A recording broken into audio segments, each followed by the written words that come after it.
Okay. Huh. All right, can we unmute everyone?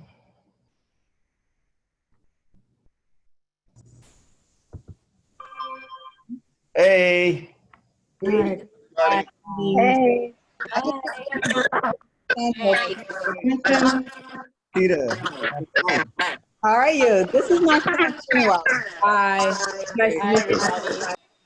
The one that I was telling you that picked your book to read out of my library. What's your name? Chinua. Like Chinua Achebe.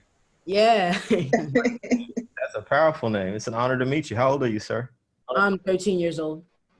Wow. Oh, wow. 100 years ago. All right. Chinua was also the young Simba in The Lion King. I have to brag on All you. right. Nice, nice. And he was in Carolina Change, but the day before it opened, you know, was shut down by Corona. So. Carolina, where in Carolina? Caroline or Change. Oh, Carolina, okay. Yes. Revival of it. Come down so I can see you, son. What theater were they doing that at? Which one? I was thinking Carolina needs to change. It's good to meet you. Hey, Brother Michael. Thank you. How are you, brother? Nice meeting you too. Hey, Chinua, don't forget something. You're a genius. Don't forget you're a genius. Thank you. Right. Yeah, man. Appreciate that. Thank you. No doubt. How's everybody doing? Yeah.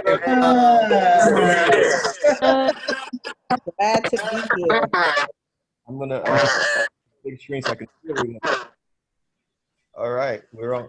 Hey, y'all. Hey, everybody. Hey, what's good? What up? CC, I see you, CC. Hey, Karika, Craig, Arley, Michael Sindler. Wow. Frank Reynoso. Hey, Quentin. I thought you had another call. You're there. I'm here, bro. What's up, man? Regan, Minnesota's in the building. I see y'all. Zach, Illinois is in the building. Where y'all at? Shout it out. Illinois. Woo. Silver Springs. Silver Springs, Maryland. Hey, Miss Oakland. Hey, Tony Thompson. Oakland. My fraternity always represents Alpha Phi Alpha. There we are. Hey, Simone. I see Washington, D.C., the DMV in there. We're just going to wait for a few more folks to get in. Is everyone good? Yeah. Last Tuesday, we got done right at 9 so we could watch the debate. Remember that debate? Oh, my God. Was that a debate? Oh, my God. It was only... Hey, Kimberly. Hey, see you. We could have stayed on here longer. Hey, Phoenix. Shake too. It was a debate only in Maine. On Earth. Who said we could have stayed on longer? I mean, yo, Hey, Kathy Nelson, I see you. How are you? So, hey, Dave. On Earth. Wow, it's a lot of folks on audio today. A lot of y'all. Hey, how y'all doing out there? Pretty good. Pretty good.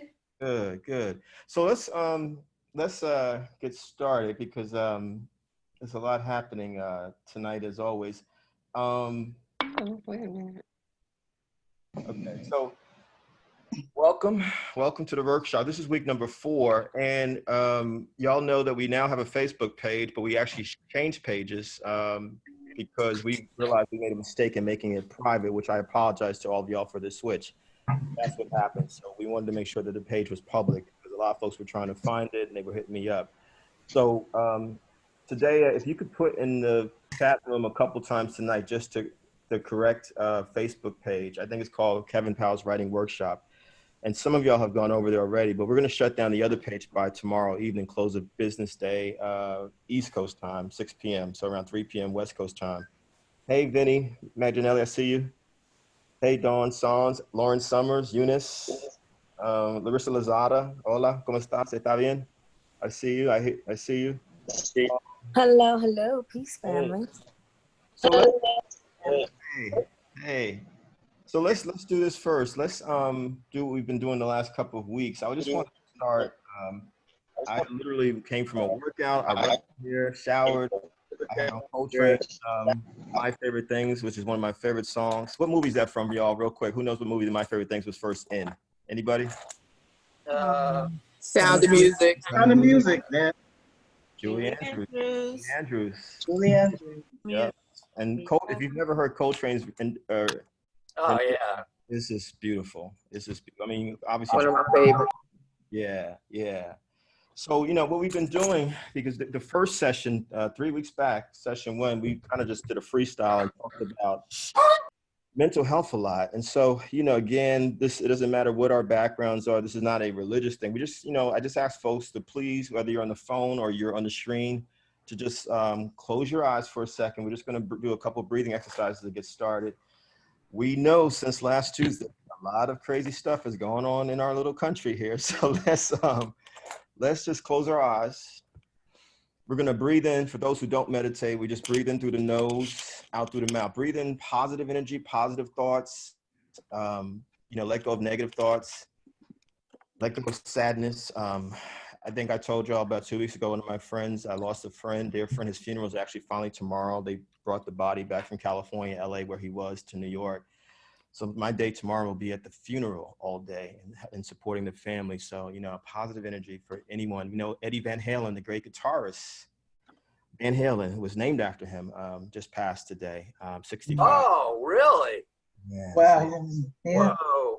We've lost a lot of people this year. COVID alone, as we know. Let's you know, just positive energy for folks who are not here, family members, loved ones, iconic figures like a Ruth Bader Ginsburg, like a John Lewis, like a Eddie Van Halen. We've lost some giants this year. Bill Withers, you know. Oh, the weather. Chadwick Boseman. Chadwick Boseman, Yeah, oh, yeah. Jefferson Bird. you know. Yeah. Thank you for shouting out Thomas Jefferson Bird, who's been in a lot of Spike Lee's movies. Great. That's crazy. You know. Let's take about 20 seconds, y'all. Let's do it together in unity. We've got over 100 people now in the room again. Every week it's been over 100 people. Let's just breathe in through our noses together. In, eyes are closed, in. Out slowly. Again, we're gonna do positive energy. Let's do it 1, 2, 3, in through our noses, in, eyes closed. Just trust each other. This is a safe space, out through the mouth. This is a non-judgmental space. And then last one, let's do a big in.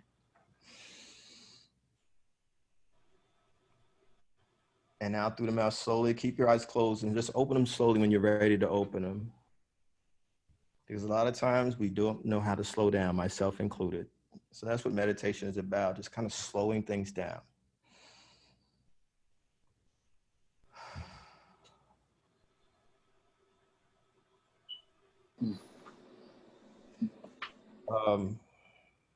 I love all of you. I don't know all of you, but I love all of you because I love people. I love all people. Welcome to this workshop. People have asked for it. People have said they need it. I realize now in week 4, I have needed it as well, just to be in a space of all this incredible genius and honesty and realness and us literally teaching each other, because it's not about me. It's, you know, students are teachers and teachers are students. That's the way how we've been doing it. It's been interactive. We try not to mute. We try to keep everyone unmuted unless folks are reading pieces. And every week we have people share pieces. This week we're focusing on blogs and essays. However, you know, as we saw last week, you know, in previous weeks, some people will read fiction, some people will read poetry. We're gonna, you know, we wanna give a space and we're trying to get as many people in as possible every week. We're really working hard. We made it at 9 o'clock last week, not just because of the debate last week, but, you know, we're trying to be respectful of people's times, the different time zones that folks are operating from. It's not just folks here in America. Most of us are Americans, but we have Canadians, we have folks from Mexico, we have folks from the Caribbean, you know, Latin America, even some late night folks from Europe and then Africa and Asia have jumped on, or even, you know, obviously it's 12, 13 hours ahead if we're in places like Japan. So we just want to say thank you. Can we say thank you to everyone that's here? Like thank ourselves for taking the time. Ooh, Thank thank Yeah, you. thank you. Oh, Thank you. Definitely, thank you. Thank you all. This has been beautiful. And so a couple of housekeeping things really quickly, because I want to get to it. You must register for each workshop individually. You want to shout out the Nuyorican Poets Cafe, Chris Lopez and Sadea James. Chris is with the Nuyorican Poets Cafe, and Jason Quinones and Daniel Gallant, who's the CEO. We want to thank them for helping us make this happen. We could not do it without the Nuyorican Poets Cafe. Today, James works with me, my teammate, my assistant, and she's also a poet in her own right, as y'all have found out. Brilliant young poet who's doing her thing straight out of Brooklyn. Shout out to Brooklyn, New York City's in the building, you know what I'm saying? Register for each workshop individually it's the same link, it never changes. And the Zoom link is always there on the registration page. Just let people know that all the videos from the previous workshops are there on that registration page. And we're also putting it on the new Facebook page, which is simply called Kevin Powell's, apostrophe as Kevin Powell's Writing Workshop. And we'll have the link there. Let's do this, y'all. Let's first recap. And can we unmute everyone? Mr. Lopez, can we unmute everyone? Let's recap. What was last week about? What did we do last week? Just for folks who were here, folks who were not here, can we just share? Hey, Styles, I see you. Hey. Peace, Robert. Peace to you. Poetry. What about poetry? What is poetry? What is poetry? What were we talking about? Haiku. What's a haiku? What's a haiku? We've been posting haikus on the Facebook page over the last week. What's a haiku, y'all? Anyone? Haiku. Japanese poem. Japanese poetry. Okay. How old is it? Anyone? Did anyone look it up? Or anyone know? Like, how far back does that Japanese form of poetry go? Anyone know? It's only 19th century, really, or maybe it's 18th, because Basho and those guys, the monks basically came up with it. And like in Japan, it's, they use ideograms, so it's not the same. But when you break it into Western, we've gone into syllables with a 5-7-5 syllables. But modern haiku now has broken all the rules. And there's actually like some pretty good lit magazines and everything that are just specifically about haikus. And there's some amazing work being done. Nice. And Michael, if you could, and I appreciate you already posting. Hey, Hickman, I see you. If you can post on our Facebook page what you said at some point, because again, part of this workshop is for us sharing information with each other. Now, I'm gonna keep it real with y'all. I love all the haikus that y'all shared on both Facebook pages. I see you, Arlero. Hey, what's up? Hey, I see you, Michelle Jones, Tatiana Richardson. I see you. Hey. Now, Michael made a very good point. In this Western world, i.e. America, where most of us are. Hey, Robin Curry, what's up? The haiku should be first line, 5 syllables, right, Brother Michael? Second line, 7 syllables. And the third line, 5 syllables. Now, I have not commented. Go ahead, Michael, you want to say something? Yeah, I just wanted to just make things a little bit more complicated. In addition, there's a form called the tanka. And a tanka is like a haiku with 2 other lines. So it's 5-7-5-7-7. And then if you take tankas and like do them together, and it's usually like a party game sort of thing. Everybody does a line. But you do those and it's called a ringa. Let's put that. Yeah, we're gonna. Hey, what was that? I see Dara put in Sinru, which is Some of us who are a little bit older in this group, we're being forced to remember high school stuff like Tonka, T-A-N-K-A. yeah, not like the trucks. No, not like the trucks. But so I'm going to say this. I've read through many. I mean, y'all are brilliant writers. No matter what level you're at, I don't care if you've been before or not. I just love the fact that y'all are writing and doing your thing. Can we? I wrote the storyline for Call of Duty Modern Warfare. Who's speaking? Who's speaking, please? Okay, okay. Maybe it wasn't for us. But I'm going to say this. Some of the folks, I'm not going to say any names, who put their haikus on the Facebook pages, it was not 5, 7, 5 syllables. I saw 15, 23, 34. It was 5, 7. Let me just say this. Part of the reason why we were doing this exercise is because we're trying to get folks to think about how to write long form stuff, but also how to write economically. Because sometimes, let me speak for myself for a second. Sometimes I get to write an essay or an article that's 10,000 words. Sometimes I'm told, like when Chadwick Boseman died, I was told, can we mute whoever that is? I was told you got 700 words for Chadwick Boseman. And so I had to make that work. But because I had grown up studying haikus and tankas and other short forms of writing, especially poetry, make some noise, the poets out there. Make some noise, all the poets out there. Shall we snap? Snap, snap. Snap. I don't even know when that started, but this has been around for a long time, the snapping of the finger. Poets. It's the beat thing. It's from the beat poets.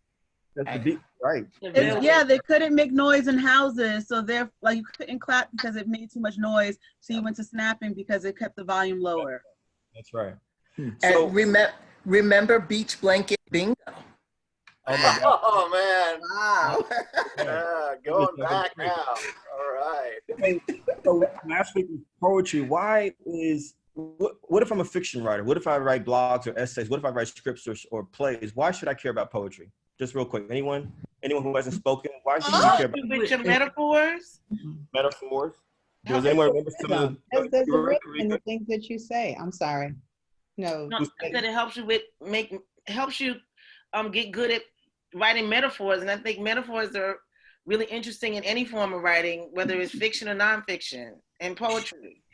Metaphors, Emily. I think it's also the imagery. The imagery that. Who's speaking? Annette. Hey, Annette. Hi. So I think a lot of it has to do with the imagery that's produced when you're writing poetry. You can use the same skill when writing fiction and creating that imagery that draws the reader into the characters or the story. I'm going to jump in one last time because I have to leave soon anyway. But to me, it's about being concise. Right. And once you learn how to do that, it helps in every kind of writing you do. To learn how to make each word count, to like craft it like it's like a facet on a diamond. Mm-hmm. And we talked about not just paying attention to poets, but also songwriters. Don't laugh at me, y'all, but the first time I heard Snoop Dogg say getting funky on the mic like an old batch of collard greens, what I thought about was the poetry of Langston Hughes.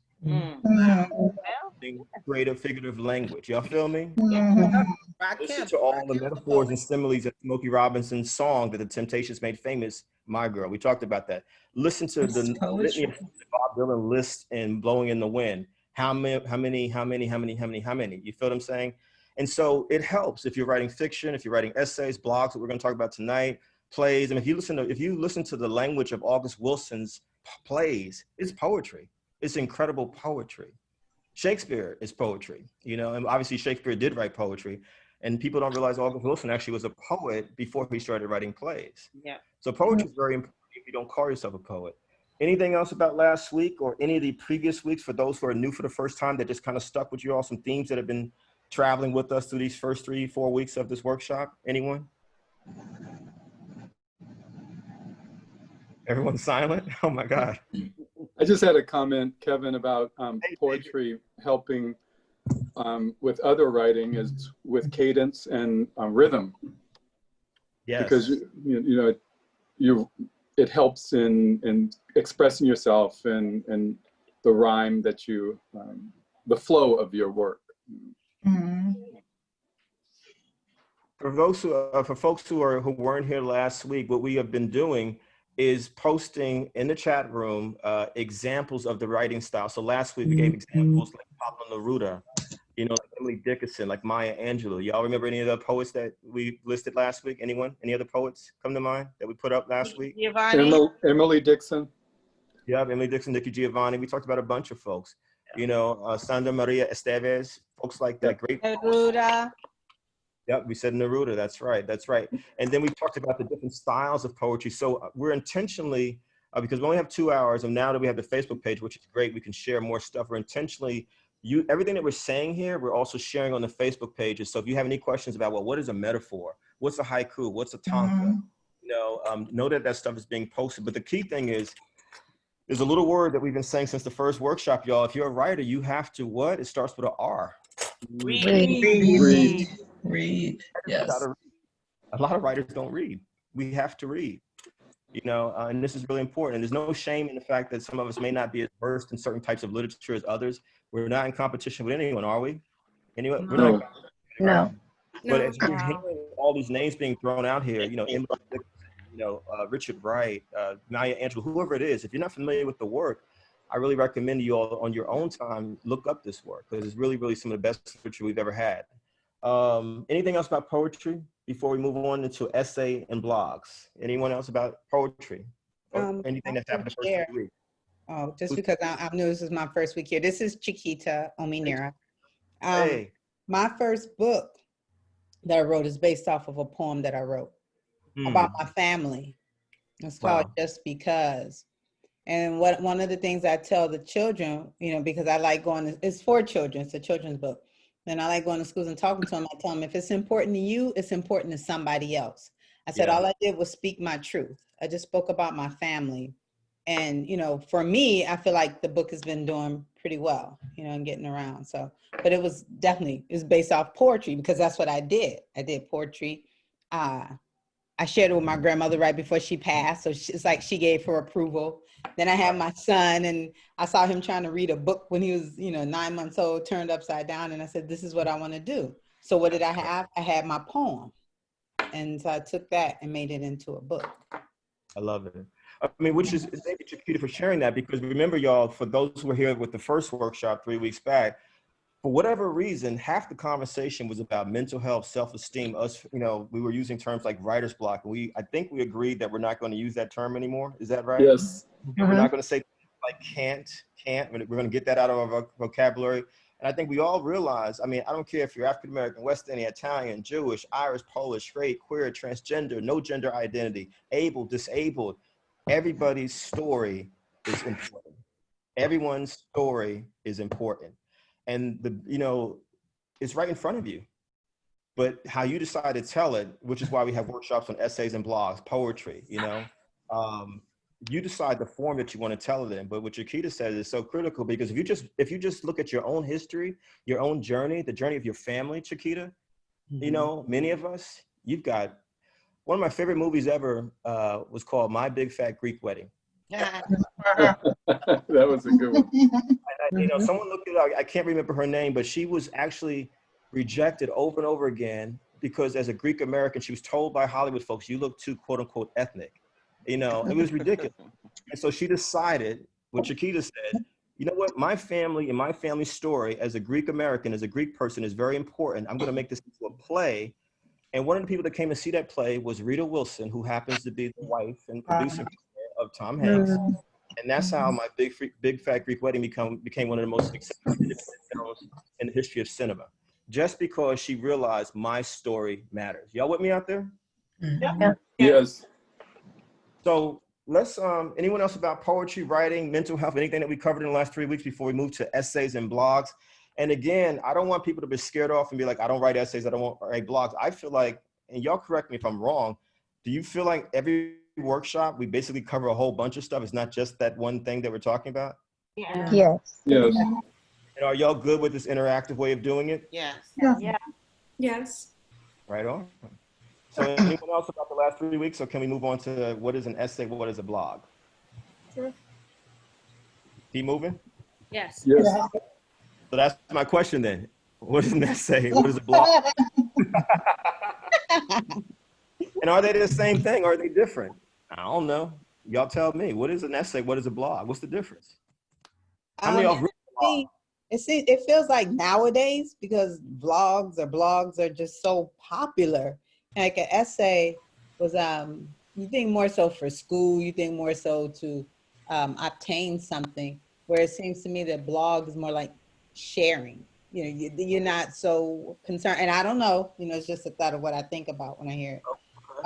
It's not like you feel like you have to be politically correct or you have to have every right down pack. It's just more open, more free. Or an essay? For the blog. But an essay, you do have to be more correct. You know, you're looking at things more carefully, I find. I mean, although, you know, people are doing to make it, can I say it's almost like your poetry in the sense, the flow of a blog, you know, because the people are sharing their thoughts and how they want to come across and they want to gather people's interest, where essay seems more formal. I mean, that's just my feeling when I first think about it. And being old school. Yeah. And then I'm thinking new school. Like new school blogs are different. Melissa. Hey, Melissa. Hi.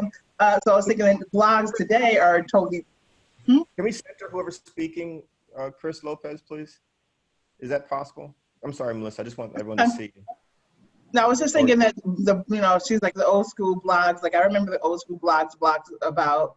I guess it could be of any interest. It could be whatever interest that may interest you. However, the blogs that we think of today, the more trendier blogs, correct? So the more trendier blogs where it's about entertainment or what I call infotainment. There was more about information, but also I like the music industry and current events, so I called it infotainment. Blog. So I guess you can consider that as well. Different sorts of blogs. So I'm still trying to understand. Go ahead. This is Kimberly Jenkins. I feel like a blog is a forum, or it's a platform for your thoughts or your writing of any kind. So you could post an essay on a blog, you could post poetry on a blog. It's sort of an online forum to share your voice, so to speak. I had the words in my head before I started to open my mouth, but I feel like it's a space for you to post your writing, your thoughts, your commentary, your editorials. It's just a spot for you to showcase all of those thoughts. And then, it can look like anything. You could put music on your blog. You could post videos on your blog. You can invite conversation on your blog. So it's like a blog. It's a blog of stuff. Wait, I thought we were told not to define a word with a word. So blog. It's easier. What is the definition of I'm still waiting for someone to say a blog is. What is a blog? But KJ, you're right. Everything you said, I agree with. But what is a blog? A simple definition. Anybody? I thought it was an online, basically an online free-form essay is what I thought it was. Who's there? Yeah. This Elsie. No. Yeah. Elsie, I agree with that. Say that nice and slow, Yeah. Elsie. I just thought it was an online more free-form essay, type of essay, as opposed to the fact that it occurs online, it was a weblog. Is how it started. So as opposed to in a newspaper or in a magazine or something, it was specific to the web. And like I said, it ended up being more free form and allowed you some liberty from the structure of essay writing. Is it like a interactive journal? 1 second, please. We're trying to get folks, Chris and Sadea, to saying that they can't unmute. Can we unmute everyone, please? If you go into participants and then hit that key for participants, there's a thing that says unmute. You can click it yourself. Yeah. Yeah, but it was saying the host wouldn't allow you to unmute for some of us, but I'm unmuted now. Okay, good. Were you I going to have say a something? thought, Kevin. Yep. I feel like a blog is a stream of consciousness where you just, you're speaking what's in your head. And an essay seems like it's more structured, meaning has a topic sentence, it has a beginning, middle, and end. Ending, yes. Well, based on what David just said, is Jay-Z or the Notorious B.I.G., are they bloggers? Because neither one of them ever wrote their rhymes down. They just did stream of consciousness. Are they verbal bloggers? I'm just asking. Yes. Yes. Yeah. Yeah. Okay. Yeah. I guess it depends on your definition. Blogs are very much conversational. So conversation, whether it's in a song or just talking, person to person. It's very unstructured conversational writing. Someone just said Jay is more of an essayist. We're going. Oh gosh. Jay-Z's an essayist. Was Biggie a blogger? Reference story to tell. Biggie was more of a poet. Biggie was a poet. He was a poet, yeah. So there's we're going back to last week now. We're going back to poets, but then we're I'm going to add that. Is that Dodie? It's Dodie in Kansas City. Hi all. Sneaking in here. Yeah, hi. I'm going to suggest the blog is a platform and an archive, and the content within it is not called a blog. So if a person posts at a platform that archive on their website, that's what I think of as a blog. And the content You're breaking up a little bit. It can be a mistake, it can be whatever. Photo.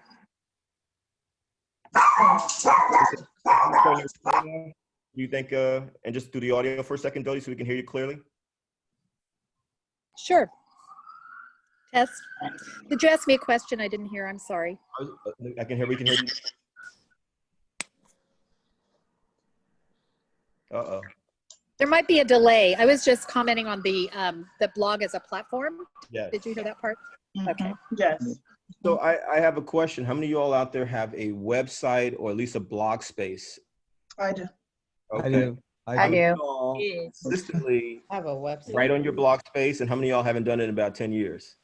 Me. I'm creating one. I want to start with the people who haven't done it in a while. For the folks who have, who why did you create a blog space? This is just the folks who created a blog space, but it's been a year, it's been a couple years, it's been 10 years. Why'd you stop? Life. Yeah. Busyness.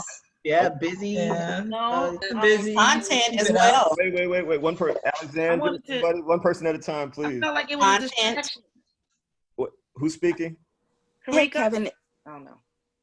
Oh my gosh, I see all these lighting up. Hey, this is Kim. I was just gonna say it's hard Kim. to find content sometimes, so it'll be like 2 or 3 months before I post again because I'm just like, okay, what do I want to say? So that's what I've been struggling with is finding consistent content. Where do you live, Kim? What part of the world are you in? Queens. New York City. Yes. And you're saying you have a hard time coming up with content. Do you think that a blog has to be personal about you all the time, or? No, and I know a lot are focused, like have different themes, whether it's like food or like, I have a girlfriend who writes about her motorcycle riding. And so, but it's just like, I generally write about everything, but I still even have a hard time coming up with that as well. So yeah, I was trying to find an angle per se. I didn't know if it was going to be book reviews or TV. I didn't know what it was, and so therefore it's turned out to be like so inconsistent. It's kind of just been life observations. So yeah, that's what it's ended up to be. I love what Don L just said to all of us in the chat room. Life is your content. Life is your content. I'm not saying, again, what I've suggested to folks that are just getting in as a longtime writer, I do not like the term writer's block. It's something I've used in the past. I just think that, there's times where we may not have the words coming, but we go do something else, but there's always words around us. What was that phrase that we started with the first week for folks who weren't here the first week? I am a what? I am a writer. I am a writer. I'm a what? A writer. I am a writer. I am a writer. Some writers have to write, right? Yeah. Yeah. Right. It's very time consuming. Gyra, you said it. Wait, who said Can it I for say time? something, Kevin? Can I ask you a question? Yeah. Wait, who's trying to ask a question? Karika. Hey, Karika. Hi, Kevin. I just feel like for me, when the pandemic happened, the last post I did was about the pandemic. And this was in March. And then I was like, oh my God, I have all this time on my hands. Should I use the time to work on my blog or to finish my book? So I finished my book instead of mentally worrying about what am I going to post on a blog every week or something. I just like. Well, Karika, but you were writing, which is the point. At least you were writing. Yeah, but I wasn't. Blogs are kind of immediate, kind of like you put it out and then you get immediate feedback. Right.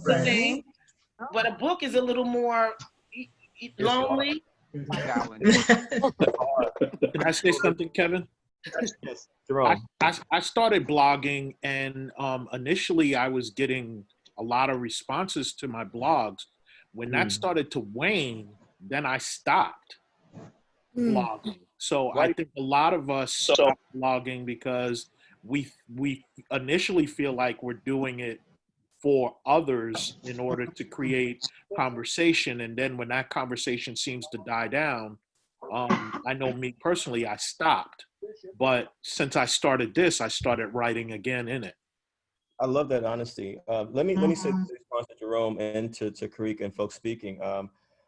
A couple of things. So I'm getting older, y'all, obviously. And I've been writing for a long time. Since I was 20, I got my first check when I was 20 years old, 25 whole dollars. And I will never forget that. I value that. There have been times when I've had incredible responses to my writings. There's been many times where nobody responded. But if you really are a writer, I am a writer, hashtag I am a writer. You have to write, tell your story, tell your observations no matter what. Even through the times where it seems like no one's paying attention, because guess what, y'all? There is someone paying attention. You know what I mean?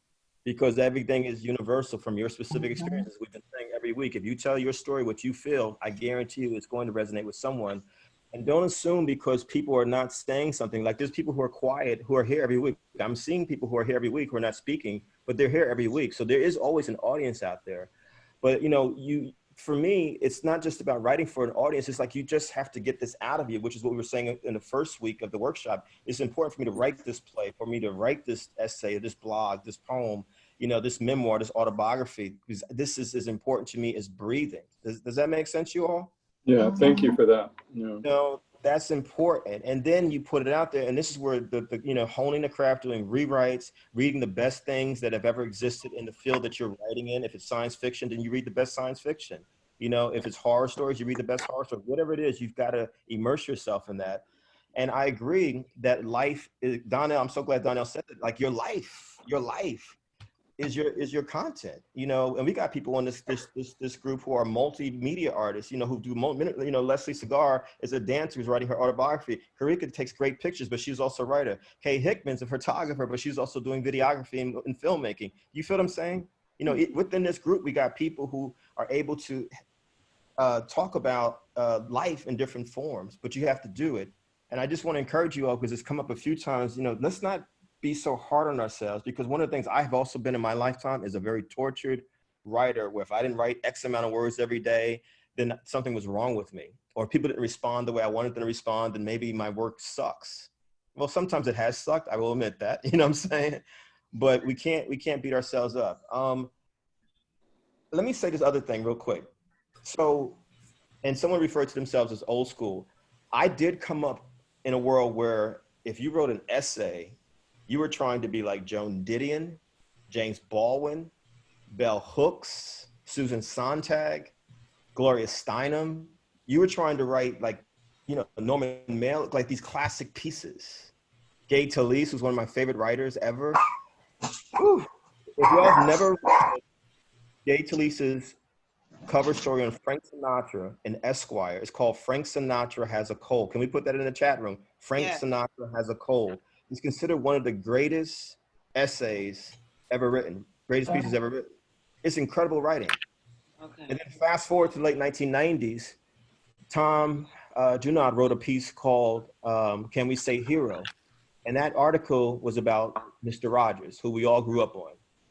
Mm-hmm. It's an incredible work, right, kind of essay. And y'all basically defined it, who was it that said the word blog came from web blog, and it kind of evolved in the 1990s? Remember when the digital revolution was beginning to kick in, y'all? Remember when we started going into the internet? Remember chat rooms and all that stuff? Mm-hmm. Some of y'all remember that stuff. We're old enough to remember that stuff. Yes.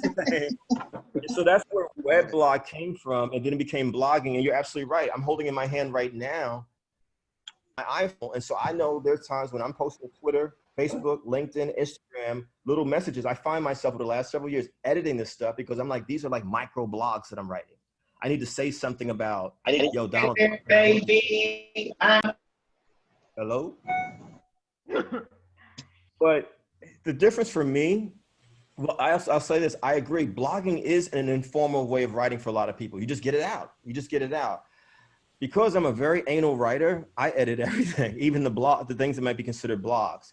Because what I try to avoid, to be honest with you all, is falling into bad habits around spelling and grammar and run-on sentences and stuff like that. Does that make sense, y'all? Yes. And so this energy I would put into something that's considered a blog, like on medium.com. How many of y'all have ever posted something on medium.com or HuffPost or, blog spaces? The same energy that I put into medium.com piece, I put into an essay that's going into my book. I take it at the same level of seriousness. Does that make sense? Yes. Yeah. But you're absolutely right. An essay is considered, this more serious form of a narrative about something. It could be about you, your life, something that you're observing, food, sports, whatever. And a blog is considered informal. I just believe we should take both seriously, because if you're going to be, you should practice good habits as a writer, and the craft of writing is something I don't think we should play with, no matter what form that we're writing in. Does that make Kevin, sense? can I say one thing? Yes, absolutely. This is Kim again. So what you said about, Kim Scarlett. Hey, Kim Scarlett. So what you said about posting to Twitter and Facebook, I went to the African American Museum in DC like 3 weeks after it opened, and I spent all day there, so like 6 hours. And when I came out, I just like tapped out a Facebook post. Like literally, I was sitting in front on the benches and tapped out a Facebook post. And one of my sorors at the time worked for Dallas Morning News, and she was just like, "Oh, I'm gonna refer this to the travel editor of the paper," and literally, that was the first thing that I got paid for, because that Facebook post turned into something that the Dallas Morning News printed. And it was wild, because I was just like, I got $400 just for going to doing what I was going to do anyway. But it was a Facebook post, and they didn't really edit me at all. Kim, I'm so glad you said that, because I've seen some of the most brilliant writing as Instagram posts, Facebook posts. And I know that that's immediate for us, because I've done it as well. But I've also taken things just like Kim Scarlett just talked about. I was like, you know what? This post I just shared, I'm going to make this into an essay or a blog. I personally kind of use the words essay and blog interchangeably. It means the same thing to me at this point. I got something on my mind. I need to get it off my chest. Right. That's what it means to me. But I also take seriously the Gay Taleses, the Norman Mailers, the Joan Didions, the James Baldwins, the Bell Hooks. I'm like, if I'm going to write in this form, I want to write like the best writers who've ever existed in this particular form, just like we were talking about with poetry last week. Dea, can we throw up a couple things really quickly? Here are 6 essayists that I think we should be aware of, or bloggers, whatever term you want to use, but just writers who write about, who observe things. I think if nothing else, can we agree, and please challenge me, please push back, but I feel like what makes an essayist, an essay, a blog, the similar is that they're both observing something. They're responding to something. They're talking about something that matters to the writer. Does that make sense, you all? Yes. Yeah. This is Elle, real quick. It's interesting seeing the different reasons why people started blogging and why they stopped and whatnot. And kind of liking back to something I said a long time ago, my blog was really about realizations that I had. I never publicized it. It was things that I either thought that nobody was ready to hear me say, or that I was not ready to let somebody hear me say them. So the blog, although it's public, I didn't tell anybody about it. So every once in a while, somebody will come across it because I use the same name on just about everything. But it really was for me to get some of the things out of my head and literally call them realizations. Like I may realize something talking here and write it down. And I'm a post-it queen. Post-its will be the death of me. When they find my body, I'll be surrounded by post-its. But I can never come back to that post-it. So I started putting them in Tumblr, because nobody really goes to Tumblr anymore. Especially now that they got rid of porn, but regardless, that wasn't my part. I had no idea there was porn on Tumblr. It tells you my mind is somewhere else. But anyway, Hey, I found that was a safe place no for me to put judgment. things. You just keep it real in this writing workshop. I found out about the porn later, but anyway, so I just started putting my little realizations there, and then a couple of people said, "What's this? Is this you?" I'm like, yeah. But it kind of gave me, an ability to say what I had to say, and kind of saying it out loud in a crowd, like nobody might hear it, but somebody might. So it's kind of like my introduction to saying, okay, I said this in public. The fact that nobody commented really didn't bother me, because that wasn't the reason that I did it. Right. And so now I realize how many realizations I've posted on there, and I've been trying to reorder them and fashion them into this hodgepodge of a so-called book with some other things. It is a book. So what you were saying about how your Facebook and your Facebook posts and your tweets turned into something else. I feel that. And I want to encourage you all, because they're going to be things that you're going to be passionate about, that you're going to post about on Facebook, Instagram. I've noticed, especially in those two places, because obviously Twitter has the character limitations. You know, what I do, honestly, now, even if I text something, I'm like, you know what? I just text this paragraph to somebody. I'm going to put this in my notes page, because this actually can be something I can build on for a play, for a screenplay, for an essay, blog, whatever it is. You know, just don't give away your words to people, y'all, is what I'm saying. You know, and if you see responding to a Facebook post, go right ahead, Allyson. Oh, thanks. Sorry, I didn't mean to interrupt. I just wanted to piggyback what the other writer was saying about the Post-it notes. I'm writing a blog also on LinkedIn, and I had a friend. We all work in communication, so we plan like communications campaigns for people, and that's kind of our day job. And so I wanted to write this blog post about healing Black professionals, just from my experiences in working in corporate and knowing that a lot of people are going to be laid off between now and November. And my friend helped me to plan out my blog. So we discussed it, we discussed the purpose, we talked about what was going on, you know, with the Black Lives Matter movement, Black people's experiences, and what I wanted to say to my community, to Black professionals. And so she helped me to plan it out, come up with a topic for each blog post. We planned out the duration, so it would be like every other week. And then we decided on 7 post blog series. And from that blog series, that will be used for a book proposal that I'm working on about mental health for Black people and Black professionals. So I would say, for a lot of people were saying you had those times where they've abandoned their blog writing. I've gone through that as well. And I think my experience is that if you rely too much on impulse, I think historically there's been some myths about who writers are, and that we're supposed to be these people who are inspired by muses and we just write when something hits us. It's not realistic. I think we just have to make it a little bit more structured and plan it out, put dates behind it, and actually have it build on something in order to grow the craft. Otherwise, you are just running through a stream of consciousness. But if you really want to build on it, that's been my experience. You have to plan it. You have to come up with a theme, develop a series, put dates on it, deadlines, edit it, you know, the whole 9. So that's just what I share. Well said, Allyson. Thank you so much.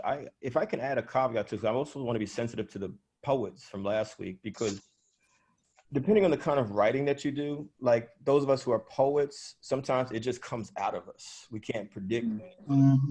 Even fiction writers, it's like, I got to write this down. But to Allyson's point, I mean, I feel like you do have to treat writing like it's a job. It's a career. You know, and she's right. It's like, you know, I know that between 4 and 7, 8 a.m. every morning, I'm either reading or writing or researching something. It's always, I'm clear, this is my time because this is my job. I got to get this done during this time, you know, and I agree with that. I just want to encourage us as creative people to leave room for the magical inspiration. You know what I'm saying? Because you can't predict when you're going to be hit by something. Like, I gotta take that picture. I gotta create that dance piece. I gotta make this into a short film. You just don't know where the magic might come from as well. So I think it's not an either or. I think it's actually both. Have a structure for your writing life, but also be open to these inspirations that are wildly unpredictable. Let's do this. Let's go to the chat room real quick, everyone, and look at the names of the essayists. These are my favorite, some of my favorite essayists ever, including a young Latinx sister named Jaquera Diaz. Some folks you may have heard of, some you may not have heard of, but that's okay, because part of this workshop too is for us to not just share so-called famous or established writers or well-known writers, but like, you know, for those of us in New York City, to me, Greg Tate is one of the greatest writers that I've ever read in my life. He wrote most famously for The Village Voice in the 1980s, 1990s. Greg could write about, he's still alive. He could write about anything, like anything. And I'd never read any, you know, I was a young writer reading him. I was like, this is incredible. What we have there is something about hip hop, but I actually want to recommend a different piece as well. He wrote what I think is the definitive piece on the late great artist Jean-Michel Basquiat. You know, look up that piece that Greg Tate wrote on Jean-Michel Basquiat. I know we're talking about essays and blogs right now, but it's a long piece, but it is some of the most brilliant writing I've ever seen, because it's about Basquiat, but it's also about the art world. You know what I mean? But it's also about what happens when you become famous, because Basquiat, as some of y'all know, was one of the many people who died at that infamous age of 27. Mm-hmm. You know, Amy Winehouse, Jim Morrison, Jimi Hendrix, Janis Joplin, Basquiat, you know? Yep, Quentin said Greg Tate is the truth. I agree.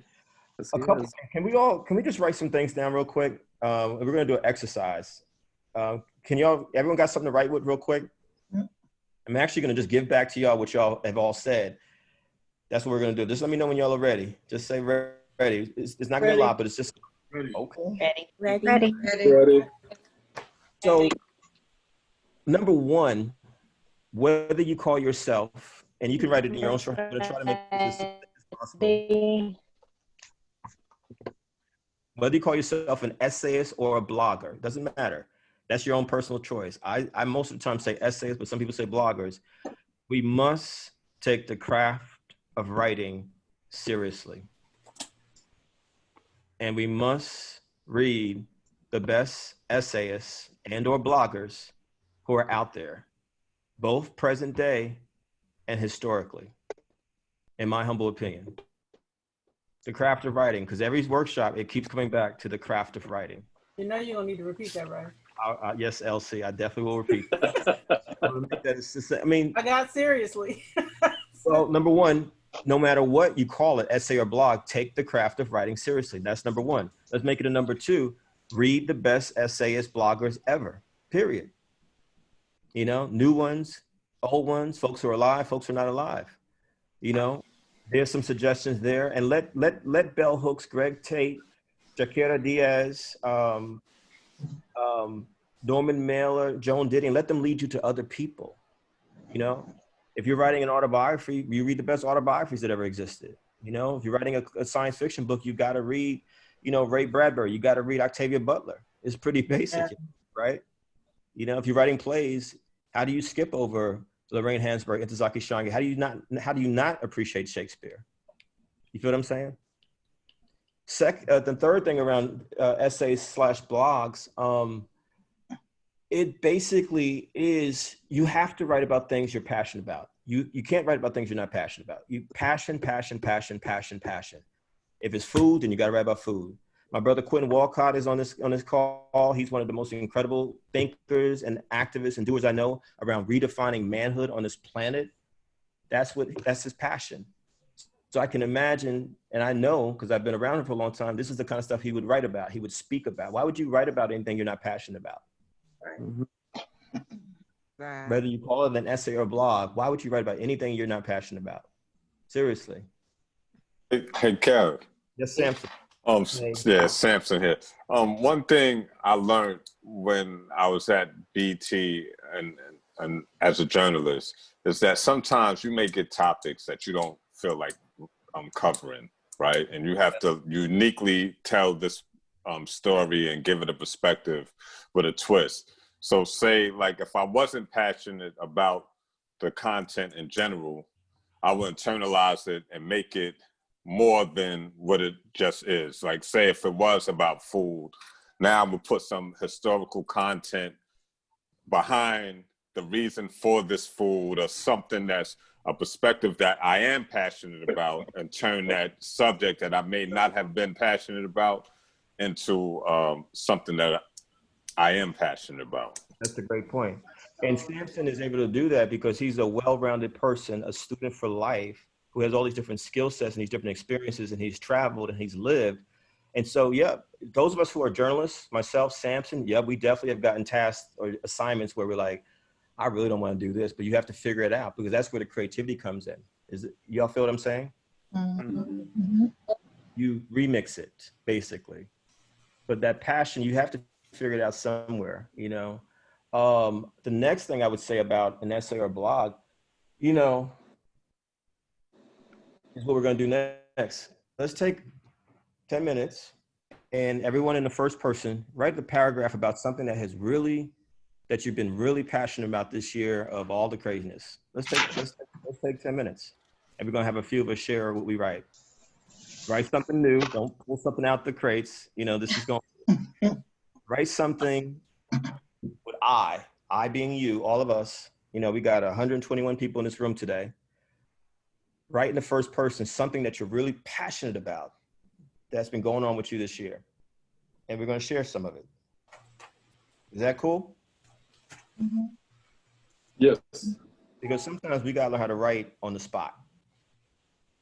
So this is an exercise. Well, it's 8 o'clock in New York. It's 5 o'clock on the West Coast. So 10 minutes, just a paragraph. I'm not asking for a whole blog or essay, just a paragraph, something that you're very passionate about.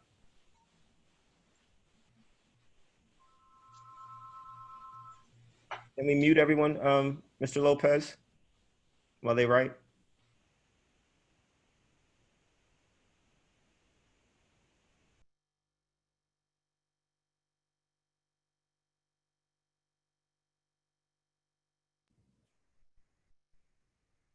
I'm gonna get some water, agua. I'll be back.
Mr. Lopez, Ms. James, can we unmute everyone, please?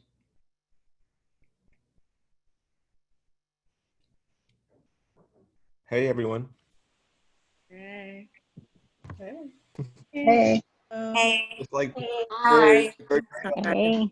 All we're missing is a nap time. You all ready for that? Voices up. No, too early. I can always take a nap. Right? We just had over 100 people. We just had over 100 people online. Tennessee. How are you, sister? Kevin, this is the job. Can I ask you just one question? Yes, please. That Didion piece, was that the one about the death of her husband? Yeah. No. Oh, that was yeah, I remember that piece. Joan Didion, y'all, is, I mean, she's just amazing. In 1 year, she lost her husband, and was it her daughter? In the same year, I believe. I think so. Yeah, it was. Yeah, and it was, I mean, she wrote the most amazing book. The sample short essay that we have in the chat room was actually from her most famous book, Slouching Towards Bethlehem, from the 60s, which was written a couple years after Baldwin wrote The Fire Next Time. It was like this whole wave of great essays that came out of the 60s. Thank you for the question, Josh. How do y'all feel? How do y'all feel? Good. Great. Feel good. Okay. Energized. The other thing too, y'all, and I think we've said it each week, you know, no matter what type of writer you are, what type of book, or play, whatever it is working on, challenge yourself to write in different genres. That's important.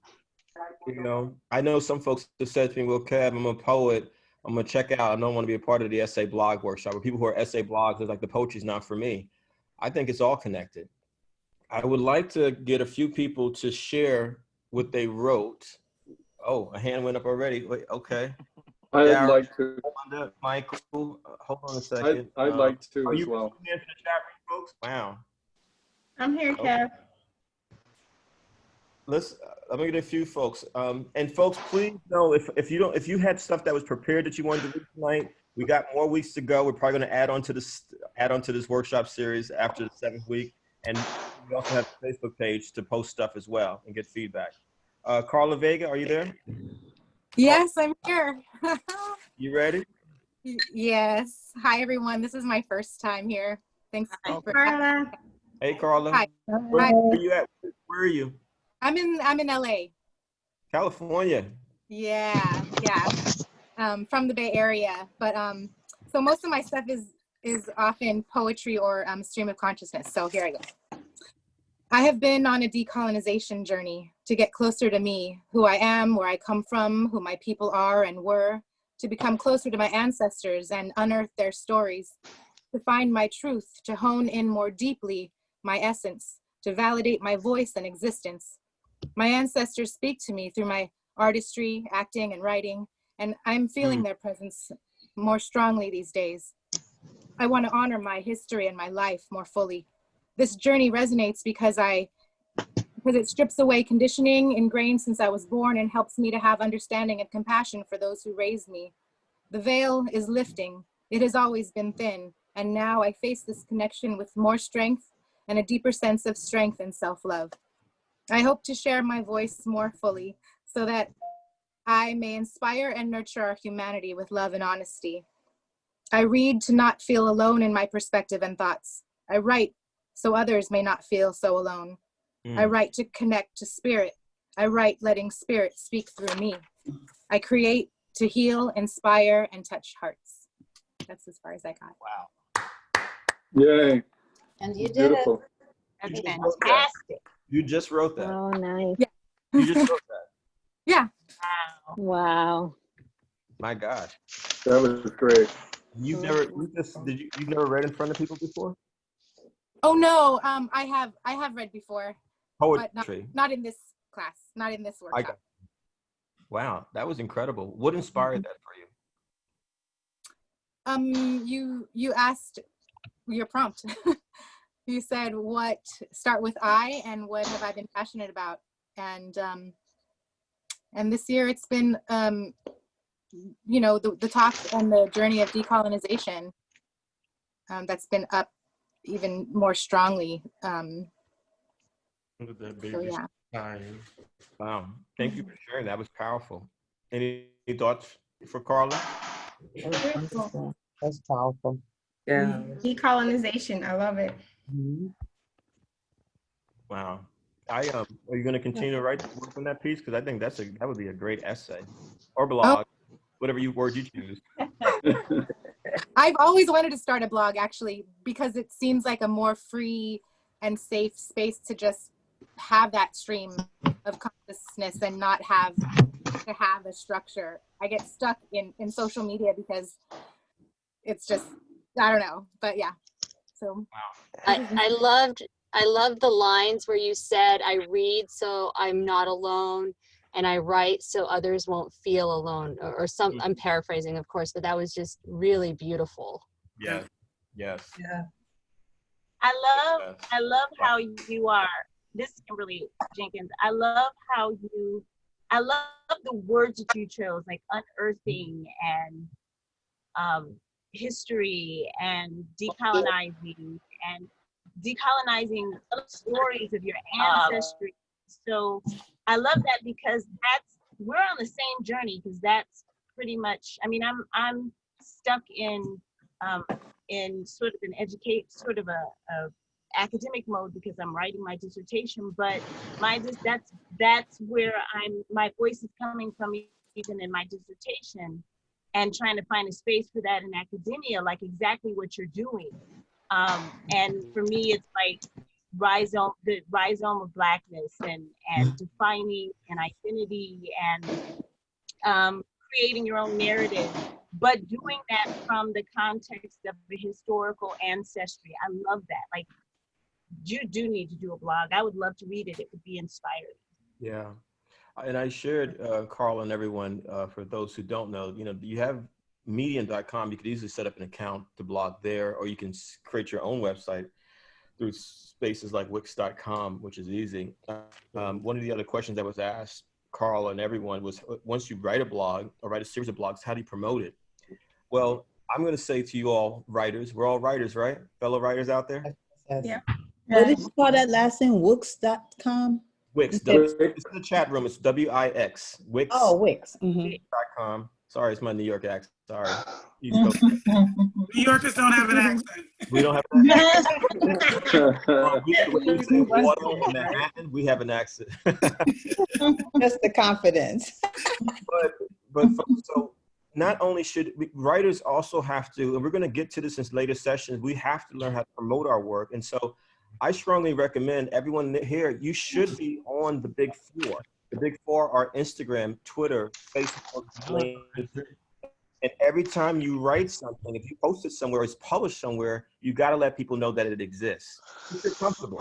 Some folks say they're not comfortable, but I believe that you should let people read your work at some point. Can I just chime in right quick? This is Michael. Hey, Michael. So I've been kind of hiding out for the past year from Instagram, Facebook, and I've been on LinkedIn, which this year, but I'm having, how can I say this? I'm having second guessing myself when posting stuff. For example, yesterday I was going to post a picture that I took with R. Kelly, and this happened, I want to say in 2008, when I was a talent book and producer for the Kiss Wake Up Club. And what happened was his reps they wanted people to send in their questions. They wanted journalists and DJs to send in their questions. So I had sent mine in, mine got picked. Others didn't want to do it because they felt that as a journalist, it's free speech. I should be able to ask what I want to. I wanted to post this and the little story behind the picture. And then I wrote in the post, it's what transpired after my interview that I looked at things differently. And then when I reread it, I deleted the whole post. Because then I started second guessing myself that what if somebody asked, like, what did you see? Even though it was just one word that I didn't like. So I deleted the whole post and didn't post it up. And I've been very reluctant on posting anything until I finish writing this book. I don't know if this is a good idea because I keep hearing you say, and I've heard other writers say that you should post what you're writing when you're in that moment. So I'm just having a tough time overcoming that challenge right now. Well, I wouldn't to speak for myself, and other writers, please chime in. I do not post excerpts of my book, any book that I've written, ahead of the book being out there. I wouldn't do that personally. What I'm talking about is, if a poem or an essay or a blog, Okay. Okay. That's different. Okay. Understand. And then, Marissa Benson brought up a great point on the chat room just now. Then there's copyright issues. People plagiarize, people steal. I've seen my work show up in other people's work. How do you protect it? I mean, it's the Library of Congress. You try to copyright stuff. I always put the copyright 2020, 2019 whenever I write something. Like, I intentionally now date all my poems. I even put the time at the bottom of my poem and the copyright information. If I could say something, Michael, now you're saying that it was just one word, right? So it's nothing wrong with some of the time setting it aside, because let's say that was yesterday that you deleted the whole post, but today it's just the one word. If you had taken that time to maybe go to leave it where it was and then go back and just change that one word that you're feeling differently about, you probably would still have that entire piece. Yeah. And, I'm looking at the schedule, y'all. Week number 7 says how to market, publicize your writing. That's really going to be our workshop that's going to focus on come with a lot of information about copywriting. And, Marissa made a great point. What if you do publish some platforms like Instagram? If you post something there, they consider that a published work. And Michael Sindler posted something in our Facebook page earlier today that some so-called legitimate publications will say, well, you posted this on Facebook or you posted this on Instagram, so we can't publish it now because it's not original to us. For example, the blog that I wrote about Chadwick Boseman for CNN.com, I couldn't have posted that on Facebook or Instagram first because CNN.com would not have published it. Does that make sense, y'all? Yeah. And so just think about, we'll get to those things because this business thing is important. And someone asked, it's LinkedIn, Twitter, Facebook, Instagram. Those are the 4. Hold on 1 second. Self-promotion is difficult, particularly if you're not knowledgeable on this platform. I'm going to ask a simple question. Does everyone in this, it's still 120 people here, does everyone here at least have 5 to 10 people in their lives that they talk with on a basis? Yes. I'm an only child. I've been alone my whole life, but I know at least 5 to 10 people. I'm just saying. That's your audience. Who do you share your work with? People around you. You start there, wherever you are. If you're in Seattle, if you're in Washington State, if you're in Wisconsin, if you're in Kentucky, if you're in California, you start with the people around you, and it grows from there. And again, when we get to the week number 7, I'm going to really take y'all through, I'll share my personal journey. I started locally. It wasn't national at first. I started locally, then it grew into a national platform, and I'll talk about that. Arle, you ready to read? I'm ready. Can you guys hear me? Yep, and I see hands up. I see your hands up, folks. I'm going to try to come to all of y'all. Go ahead, Miss Arle. Okay, this is my first time reading anything in front of anyone. So here it goes. And I thought I was going to write about passion, and then it turned into spirituality. So maybe it seems like it might be both, but I'll start. It says, my spirituality has saved my life during the time of COVID. Isolation, fear, love loss, heartache, heartbreak, my future, my son, my family, myself. I've cried a million tears. I've consumed more alcohol in 6 months than I have in 46 years.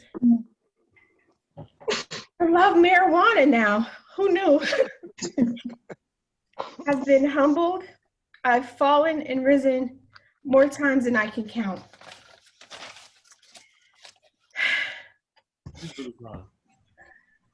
I've experienced pain, the worst pain I've ever felt.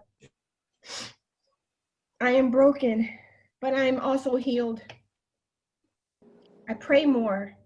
I dance more. I sing more. I fantasize more. I shout more. And I write more. Did I mention that I pray more? My son thinks I'm crazy because to him, he hears me talking to myself, but I'm not talking to myself. I'm not alone. I'm talking to God. I'm talking to my spirit guides. I'm talking to my ancestors. I'm talking to my angels. I'm talking to my grandmas. They are here with me. They are here with us daily. They save me. They save me. Every day they save me. They wake me up at 3:33 a.m. to deliver signs and realizations and revelations and things I should know. They shelter me. They grow me. They scold me with love. I am love. I am loved. I am capable. I am protected. I am royalty. I am shored up. I am divine. I'm Lexington's mom. I am Arle. I am spirit. Wow. Oh, Beautiful. Wow. that's amazing. That is beautiful. Thank you. Powerful, raw. Got me over here crying. Thank you. Sorry, guys. Right. No, thank you. Oh, And we no. all So feel that way. personal. Thank you for sharing that. I mean, You're so honest. Writing is back to- healing, for sure. Goes back to Thank saying you. that this is what we Beautiful. needed to hear. Somebody needed to hear it. first, I mean, just thank you.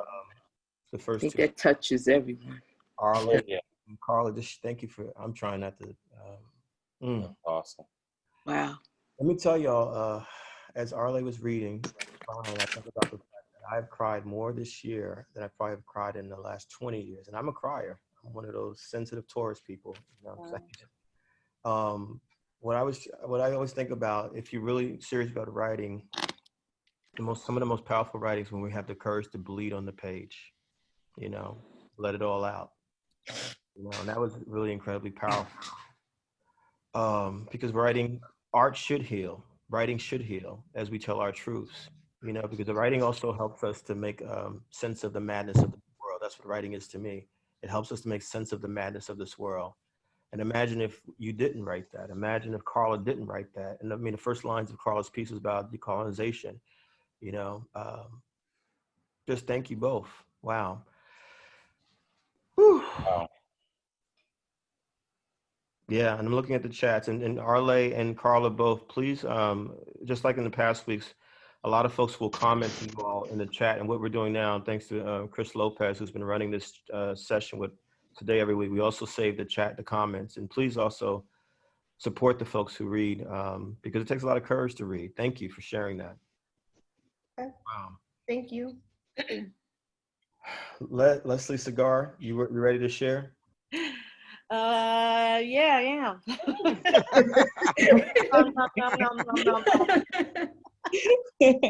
Hi, everybody. Hey, Felix. Behind you, I see it. Huh? Appendix behind. I love Yes, this. Jimmy. So I'm out Cali, and Kev knows I'm starting the beginnings of working on my autobiography. So Yes. I'll let her rip. I'm working out of order, which is crazy, but I'll figure it out. And I don't know if that's right or wrong in the process. So You're getting a lot of love in the chat room. People love you. here we go. My body has always spoken to me. In my restless sleep, I wake up in the blue of the night to go to the bathroom, as I've done every day for 40-something years of my life. When suddenly I reach for the wall, ironically, balance. Balance which as a gymnast and a dancer came as easy as breathing to me. But unbeknownst to me in the night, did my restless sleep alarm me to my body's cry for help. My high tolerance for pain and my tom girl temperament allowed me to ignore the inevitable. That my throbbing hips was more than a bump in the night, but a life-changing issue that would change my identity, my only reason for being since I was a child. The ability for my body to express itself, soar through the air, glide across the floor, be topsy-turvy, speed, agility, flexibility, and grace, all suddenly came to a halt, or so I thought. But that thought paralyzed me into depression. It turned a fiercely fearless girl who always saw her image in the mirror as a superhero into a whimpering and lost woman as if someone has stolen my cape. The clock is ticking. My body is screaming. The most subtle movements have become restricted. I feel weak and useless for the first time in my life. My relationship suffering in my mind because my sexual acrobatics are halted. It's later I realized it wasn't me at all, but that's for another day. More issues reared their head. My age, new gray hairs, needing glasses, not having a child, my 17-year relationship showing glimmers of failing, all because the pain I ignored engulfed me and broke me in more ways than I recognized. The clock is ticking because it's time to decide. Surgery is the only option, the only solution. This body has recovered under the knife many times, but this time, at this age, at this stage, the fear was overwhelming. Will I be able to flip again? Will I be able to spin again?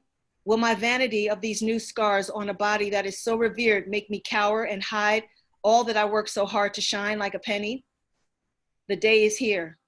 Surgery, a success. I'm now pain-free and more empowered than ever. You see, the mind of an athlete is not like regular folks. We have a switch, and when it turns on, we enter a zone that is focused, diligent, consistent, and OCD about perfection. Thank God for that switch. Like the bionic woman, my healing was immediate. I am now better, stronger, and faster, but that fear almost killed me more than the injury itself. But that was the storm I needed for my cape to really blow in the wind. Wow. That's it. All right. That cape. That's amazing. Excellent, excellent. That is so true. Beautiful. My goodness, yes, yes, yes. It's crazy because I mean, I remember y'all when I started reading. I mean, these are called autobiographical essays or blogs or beginnings of people's memoirs or you know. And I remember saying to myself, how are people so honest? And you know, but you are. That was powerful, Les. And some of the feedback that you got that I agree with. I mean, where's that line? Gosh, hold on. There's so many posts. Someone, Karika said, you got to keep writing. This is so good. Wow. Vulnerability is liberating. The imagery is powerful, so inspiring. And hold on a second. This is probably the most I've ever even mentioned about the surgery, with exception to you, Kevin, because in this entertainment industry, anything that stops your ability seems like a weakness, which is probably why Chadwick Boseman never mentioned anything about his illness. So you hold all of that in, and then you're dealing with it by yourself, and it's a lot, you know? So when they say check on your strong friends, it's like really true. Yes. Especially like you said, as an athlete, like that resonates with me when you talk about being an athlete. You never want to show weakness. You're always told from the time that you take that first ball, whatever it may be in terms of being an athlete, never show weakness. So I definitely get that. That resonated with me. Yeah. Being a dancer, please, we are invincible. You know, we can flip, flex, do all of this, and now getting older and what? Yeah. I can't hold that like I used to. You know, I can't go across that floor, 20 minutes strong. Like, I'm like, what? So now it forces you to question your identity, right? Are you a woman first, or are you just a dancer, or you know, where does one bleed into the other? Are they separate, or you know, all these things, especially getting older. Someone asked, can you repeat that line about the cape, Leslie? Yes, thank you. Where did I say it? You mentioned the cape twice. Let's see. We really listened, Leslie. I said it twice, so let's see. But that thought paralyzed me into depression. It turned a fearless girl who always saw her image in the mirror as a superhero into a whimpering and lost woman, as if someone had stolen my cape. And then I say, oh, thank God for that switch. Like the bionic woman, my healing was immediate. I am now stronger, better, faster, but that fear almost killed me more than the injury itself. But that was the storm I needed for my cape to really blow in the wind. That fear is powerful too. It certainly can. It can crippling. weigh you down. Exactly. Wow. Exactly. Like, How do you feel, Les? Lighter, Mm. you Wow. know, even to like just the room of 100 of sharing just that secret. And I still haven't even shared what the surgery was, but you know, you never know. So. You are a writer. Oh, well, thank you. I received that. Okay. Claim it. Yes, you are. We got a lot of hands up, so I'm just being random. And again, folks, we're going to get to folks here, Facebook page, also the next episode. And I'm trying to get folks who have not read before, if that's all right with y'all. Is that all right? Yes. Okay. David Martin and Andre Canty are on deck. David and Andre. Oh, yes. I haven't read in a while or written in a while. I realize that I'm more responsive and accountable to others than I am to myself. In times of need, you may count on me to be there for others. Often, as an advocate, friends turn to me for an opinion or feedback on a situation. I feel a sense of duty to others because it takes will to reach out, and I honor that effort. However, while I've been sheltered in place, it dawned on me that I'd forgotten or given away a lot of my commitment to self. What about me? My needs, my wants. Having been forced to be alone with myself and my thoughts, this realization caused an inner awakening to follow my passions, tap into the things that make me joyful, focus on things I had forgotten, and reconnect with who I am, the me that I haven't shared. And that's as far as I got. Wow. Oh, yeah. How did you feel writing it? It was good. I mean, it was, I don't know, it just felt like I was just thinking about things that I had been going through and trying to not, I was sort of protective with some of it, not sharing the actual, I don't know, problems that I've experienced during COVID, but really thinking of how I've not given to myself, sort of given away myself or given away my desires, my, you know, things I want to do. And so I think this was a good start for me to really focus on why I'm not doing it and what am I going to do about it. What I thought about, and thank you so much for sharing that, David. I really, really loved it. How many of us out there, if you live alone or, you know, just your child or children have felt waves of loneliness during this time of COVID? No, definitely. Yeah. How many of y'all have felt like you lost your sense of purpose at some point? Yeah. Wow. I mean, whether you realize it or not, David, that piece could easily be one of the things that people will read 10, 20, 30, 40, 50 years from now. What was happening? What were people feeling in 2020? And I want to encourage you to keep writing that piece and see where it's. All right, thank you. Seriously. You know, I mean, it's very difficult sometimes to write in the middle of stuff, the Great Depression, you know, segregation, the Holocaust, you know, but we know some of the greatest work, you know, when you look at Baldwin, when he talked about segregation, the diary of Anne Frank, literally during the Holocaust, you know, knowing that she probably was going to die, we get this incredible this incredible piece of work. And so, you know, I thought about a lot of things listening to you, like just, I mean, even the way you've read it, I could feel, you know, a lot of the things that I've thought about, the isolation, the loneliness, you know, where's this all going? You know, what am I supposed to be doing, if anything? And so thank you. Anyone else? Yeah, thank you. Anyone else want to share with David? I mean, sorry. I wanted to point out that the vulnerability that David shared, as well as, I'm going to say the wrong name, the woman who just shared right before David. Leslie, thanks. Yeah. That vulnerability and that specificity is the reason why people are going to want to read what you write. Like Yeah. the more specific it is, the more it's like, wow, how do I feel that same way? It seems like a miracle, you know, like, oh, that's a miracle. I feel that exact same way. And I'm not a dancer, but I feel that same way, you know, that like loss of purpose or that loss of identity.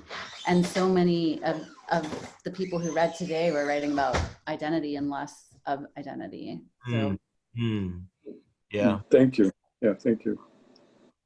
Let's let, thank you, Dave. Let's, Andre, are you still wanting to read? Are you out there? I'm here. Okay.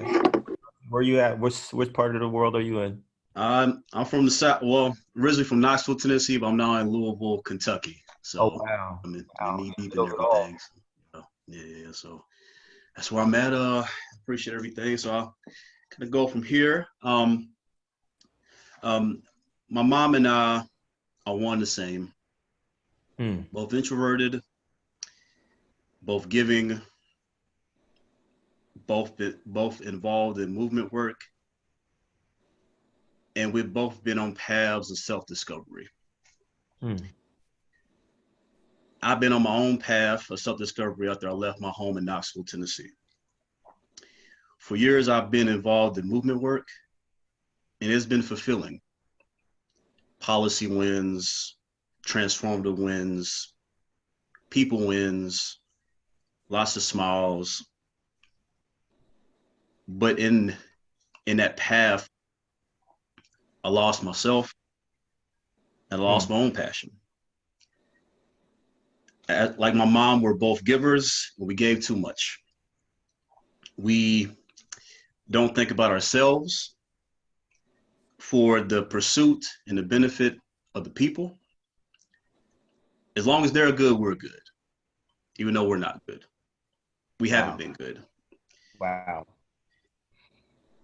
I've lost my mentee and my mentor in 1 year. I've lost an election. I lost relationships. But the movement is there. And for 1 year last year, I thought my job was done. I'm a protector. I've been a protector. Like my mom, we protect people. When it was time for me to be protected, me to be consoled, I realized not everybody is built that way. Wow. Became bitter about it. So I had to leave. I left my home of Knoxville that birthed me, that raised me, that molded me for a new path. I want to challenge myself again. So like my mother, who was a bodybuilder, I used physical activity to discover myself through adversity, through pain, and to challenge death every single day. Because if that weight, if that bag, though they seem trivial, if I could survive a day of rigorous training, I could survive anything. And through that pain, I rediscovered myself. And I learned more about myself going through pain from last year and in the weight room. And I took all those losses and I applied those. And I'll stop there. And from there, I've gained my passion back. Someone's kind of over the place, but yeah, sorry about that. Woo, that was powerful. Appreciate that. Yes, indeed. And never need to apologize. Never apologize. Appreciate that. Yeah. It's good to hear. Thank you, Andre. Everyone who read tonight so far, every week I have the same question in my head. Who are these people that are just dropping these incredible words in honesty and wow. Whew. That's powerful, Andre. Very. Really, as a mom, I'm a mom. I have a son. It's just me and my son, and Kevin could attest, I can be quite selfless and I give a lot back. And so sometimes I worry that I'm showing my son to be selfless almost to his detriment. He's only 10, and I see him already being taken for granted by some of his peers. And so it absolutely resonates, and it's for me that I need to, shore up myself a little bit more so he knows how to protect himself more, and so that he doesn't lose himself as well. Yeah. Thank you for that. Thank you. It's powerful. Thank you. And Andre, I feel you as a fellow activist. I mean, we dedicate our lives to helping other people as to our detriment. Yeah. I mean, you hit some nerves here for me because I know what it's like to give, and then not have anything in return, start over again, over and over again. I mean, we want to change the world. We should work to change the world. We need to change the world. But a lot of times, and one of the things in one of our first sessions of this, where does self-love and self-care fit into this for us? Even as writers, making sure we keep something for ourselves. You know what I mean? I think that's, yeah. Wow. May I say something here? This is Wanda. Of course. Yeah. In chat to everybody who's a giver, and you know this and you do too much, don't give away your service. The Creator gave that to you. He's hooking you up in other ways.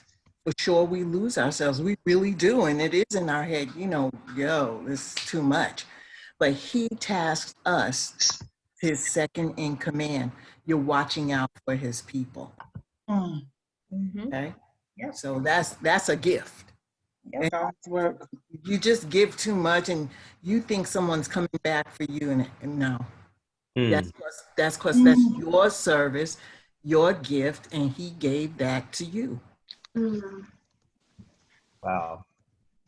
But is that quote about not being able to give if your cup is empty or something like that? It's like that famous quote that's always circulating. It's like when you keep giving and giving and giving, and then your cup keeps going lower and lower and lower, and then you have nothing else to give anyone because you've depleted all of your resources, your energy, everything. And if you have children, it affects your child. And you can't take care of your children if you're not there, present. My wife has taught me the words, give from your saucer, not your cup. So essentially, your overflow is what you give from. And that's something I have to learn. And Andre, your words, and trust me, they resonate with me, because when we're doing the work that we're doing, and, we have to then look at ourselves in the mirror, like there's that sentence, and I think somebody said it earlier, check on your strong friend. Like, that's real. That's real. Yeah. And the thing is, Andre, and everyone knows this, I mean,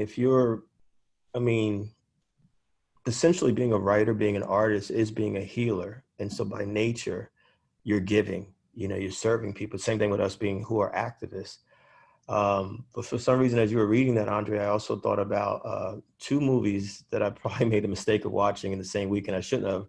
One was the documentary on Nina Simone. The other was the documentary on Amy Winehouse. And how both of them gave.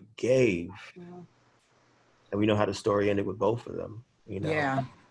It's hard to watch back to back. It was very hard to watch. Yeah. And there's cautionary tales in there, because I think also part of being a writer, like Leslie, as you tell your story in your autobiography, what do we learn from Leslie Segar? What do we learn from your journey? What can we do differently? What wisdom are you giving us? And I mean, what you were doing, Andre, was giving us wisdom, and I love the fact, because people know that I talk about my mother a lot in my writings. And so I got a soft spot when I hear mother mentioned, what I'm saying? That's a powerful dynamic right there. Arlene knows what I mean, because her and her son remind me of my mother and me. I tell her that all the time. Thank you. We don't have a lot of time left, and so I won't be able to get to the rest of the hands, but can I just ask a question of folks who do have their hands up, like Kim, Dara, Sharing, Elsie, Veronica, Andrea, Wanda, Allyson, Kristen. That's a lot of y'all. Oh my God. just anybody, how did you feel just the exercise of just spontaneously writing for 10 minutes of something from a first person? How did you feel? Just short, 30 seconds, 45 seconds. How did you feel just writing? I loved it. And that's exactly what I need. I have to be prompted. I have to, like class, I have to have say, hey, you got this assignment. I'm so much better when you say, this is your topic, you do this. Yeah, me too. I felt like that. I felt that it flowed easy. I was surprised at how easy, I was able to come up on the spot. I didn't think I was able to do that. And then the words just flowed. I wrote 2 actually back to back because someone else in here inspired me. So I ended up writing something else after that. Yeah, because of where I am emotionally, I wasn't sure I was going to be able to do this last moment like that. Did you? I did. It was just a paragraph, but that's all we asked. I got it out. Right. Krista, Tony, anybody? So as a student, Sarah. Okay, so as a student, I'm a student of Natalie Goldberg, so this is all in her practice. So it's like, oh yes, do this. But it was a reminder, I should do this when I'm not in class with her or not in my group, but I should just come back to the practice of, here's the topic, right? I don't practice unless I have to. And so it's like, I had no problem doing this, but it's a reminder that, and I'm a poet, so I'm always poeting. I'm always writing another new poem. I'm helping start a school, so I'm always writing for that. But it's like, oh yes, I can do this. I was good at this. This is where I started. I need to come back to this craft too. And so it was a reminder to focus back in. Anyone find it difficult to write about themselves? Oh, yeah. No. People are like, nah, I'm good. I can write about I had forgotten what I was asking. It's hard sometimes to be honest with myself. Yeah, I think that's what it is, just confronting your own self. Well, that's what writing is. Right. Yeah, I mean, I can write easier about concept, but when I want to apply the concept to me, I'm like, all right, look, girl. And then it ends up, sometimes it ends up something else, but, you can give me just about any other prompt that you say start with I, and I'm like, oh, Lord, here we go. Exactly, right. And because you honed in on that. Which one of my twins is going to come out in this one? Right. Yeah. You a Gemini? I am a Gemini. I am a Gemini too, so nothing wrong with us Geminis. No Geminis. I'm gonna get Gemini. I always say I are interesting. I are interesting. We are interesting.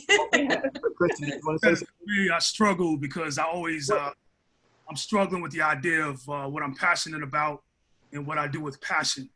I had to pause on that for a minute. I came up with something I think was nice, but that's always a struggle for me right now. And I always kind of use other people to judge for me what was done, what was passionate about whatever act or thing that was done. For me, I approach it with everything with the same level of passion. So sometimes I get confused about, was that the work and effort I put in? Was that done effortlessly? Wow. Wow. Whenever I'm forced to write about myself, I find something new I need to work on. And I don't mean in writing. Yes. I'm like, oh, I haven't dealt with that issue. Okay. Yes. Let's add it to the list. It's like, so, yeah. So this was out of curiosity, I know that feeling. Out of all the writers that I've mentioned, and this, you all should explore all the 6 that we listed there, but I really want y'all to, if you write essays, blogs, if you're just going to be a great writer, period, Joan Didion and James Baldwin. Joan Didion and James Baldwin. What they both mastered was the ability to look in the mirror and hold a mirror up for the world. It's not easy. It's hard. It is very hard to write about your own experiences. We've heard people in previous workshops here say they didn't want to hurt people's feelings. Some people are alive, some people are dead. Y'all remember that from a week or two ago? But I just think that we don't grow as human beings, as writers, as artists, whatever, or activists, whatever words or phrases we use to describe ourselves, if we aren't willing periodically to confront ourselves. You know what I mean? In some form. I'd like to just piggyback on that with the writing exercise. That's what I found to be difficult, because you said write about something that you're passionate about and, you know, about this year. And for me, I'm very passionate about what's been happening to Black people. And so I just found it difficult I've been watching a lot of documentaries lately. I watched one on the murder of Emmett Till yesterday. And I just have been reflecting on our past and where we are now. And it was difficult for me to envision what our future will look like. And I really don't know. So I just found it difficult to really admit that the happy ending that we're looking for might not happen. And what does that mean? And what are we going to do now? You know, like, where do we go from here? Wow. Well, as an exercise, I want to throw two pieces of writing, quote unquote, at y'all as we check out of this workshop today. Listen to Dr. King's, actually don't even listen to it. Read Dr. King's mountaintop speech, April 3rd, 1968. Read it. Don't even listen to it. Just read it, because it's an incredible essay or blog in speech form. And then the next day, as y'all know, he was assassinated, and Bobby Kennedy had to give a speech to a majority Black crowd, this incredible white brother who had learned how to become a bridge builder in Indianapolis, Indiana. And he had to announce to this crowd that Dr. King had been killed. Read that speech, which is an essay, a blog. What they have in common, they both use I. They both talk about their own personal experiences. They weave in history, all those different things. And they both, at the end, found it in them, Allyson and everyone, some hope.